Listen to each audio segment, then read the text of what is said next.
NGT प्रतिबंध के बावजूद सिंदरी विधानसभा क्षेत्र में धड़ल्ले से हो रही है अवैध बालू ढुलाई।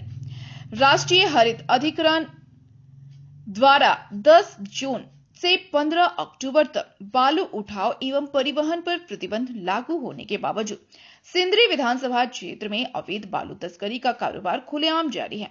क्षेत्र की सड़कों पर प्रतिदिन सैकड़ों बालू लदे वाहन दौड़ते देखे जा रहे हैं, जिससे प्रशासनिक कार्रवाई पर भी सवाल उठने लगे हैं। स्थानीय लोगों के अनुसार बालू ढुलाई में लगे अधिकांश वाहनों में स्पष्ट रूप से नंबर प्लेट तक नहीं लगी होती है। अनुमानतः सैकड़ों वाहनों में से मात्र कुछ वाहनों पर ही नंबर प्लेट दिखाई देती हैं। इसके अलावा अधिकांश वाहनों में डाले को तिरपाल से भी नहीं ढका जाता, जिससे सड़क पर बालू गिरता रहता है और पीछे तथा आगे चलने वाले राहगीरों को भारी परेशानियों का सामना करना पड़ता है। धूल और बालू उड़ने के कारण सड़क दुर्घटनाओं की आशंका भी बढ़ गई है। वाहन चालकों एवं आम राहगीरों का कहना है कि बिना नंबर प्लेट और बिना तिरपाल के चल रहे बालू लदे वाहनों के खिलाफ सख्त कार्रवाई की आवश्यकता है। इस संबंध में पूछे जाने पर अंचल अधिकारी मुरारी नायक ने बताया कि हाल ही में कुछ अवैध बालू ढुलाई करने वाले वाहनों को पकड़ा गया है, जिन पर कानूनी कार्रवाई की जा रही है। उन्होंने कहा कि जब तक एनजीटी का प्रतिबंध लागू है, तब तक बालू की ढुलाई पूरी तरह प्रतिबंध है। इस दौरान कोई भी बालू लदा वाहन दिखाई देता है या पकड़ा जाता है तो उसके खिलाफ तत्काल कानूनी कार्रवाई की जाएगी। प्रशासन लगातार गहन जांच अभियान चला रहा है। बिना नंबर प्लेट तथा नियमों का उल्लंघन करने वाले वाहनों पर भी 100% कार्रवाई होगी। हालांकि प्रशासनिक दावों के बावजूद क्षेत्र में अवैध बालू परिवहन जारी रहने से लोगों के बीच नाराजगी है। एक्ट के तहत सभी बालू घाटों पे 10 जून से लेकर 15 अक्टूबर तक प्रतिबंध लगाया गया है। इसके बावजूद भी धड़ल्ले से चल रही है बालू का ढुलाई, जो ट्रैक्टर और हाइवा में 100 में 90% गाड़ियों में नंबर प्लेट नजर नहीं आ रही। इस विषय में क्या कुछ कहना है? एनजीटी एक्ट के द्वारा, यानी कि ये सरकार का आदेश है, स्टेट गवर्नमेंट के द्वारा अगर अवैध तरीके से सभी घाटों से, जैसे पंचेत, दामोदर घाटी, डोमगढ़ घाटी से अगर अवैध तरीके से बालू का ढुलाई चल रहा है, सरकारी संपत्ति को एक सोच और विचार करते हुए लूटा जा रहा है, तो ये गलत है।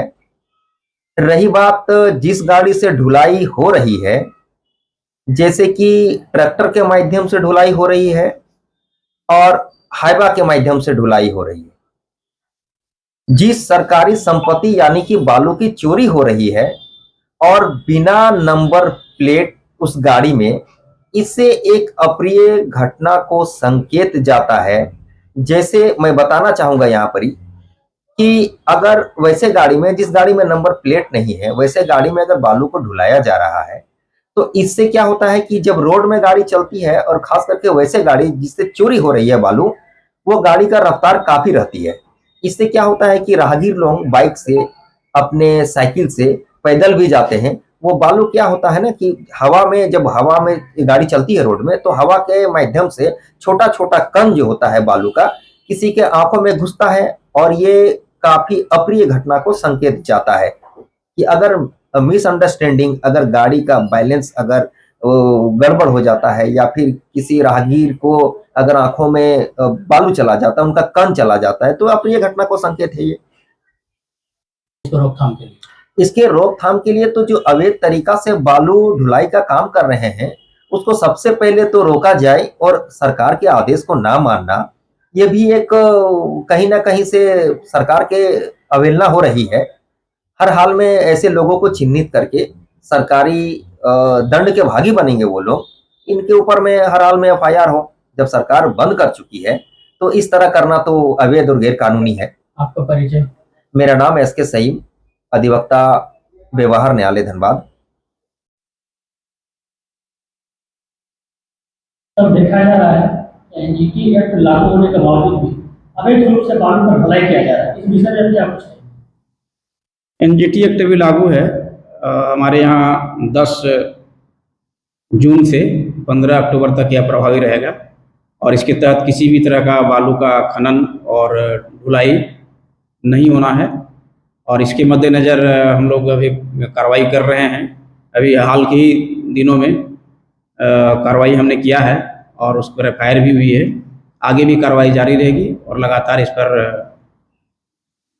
एक जांच की जाती है। सबसे बड़ी बात तो ये सामने आ रही है सर, कि सुरक्षा का कोई प्रबंध नहीं है उसमें, और ना गाड़ी में कोई नंबर प्लेट है, ना तिरपाल मार रहा है उसमें बाली में, आने जाने वाला को काफी समस्या हो रहा है इससे। लगातार गहन जांच अभियान चलाई जा रही है और किसी प्रकार का कोई नुक्स पाए जाने पर 100% कार्रवाई होगी।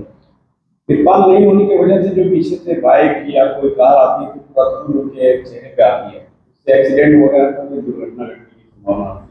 इस बारे में भी जांच के क्रम में देखा जाता है और आपके द्वारा संज्ञान में लाया गया, इसके लिए आपको धन्यवाद। और इस पर भी हम अपने स्तर से और थाना को भी निर्देश देंगे कि इन सारी चीज़ों को भी गौर से देखा जाए।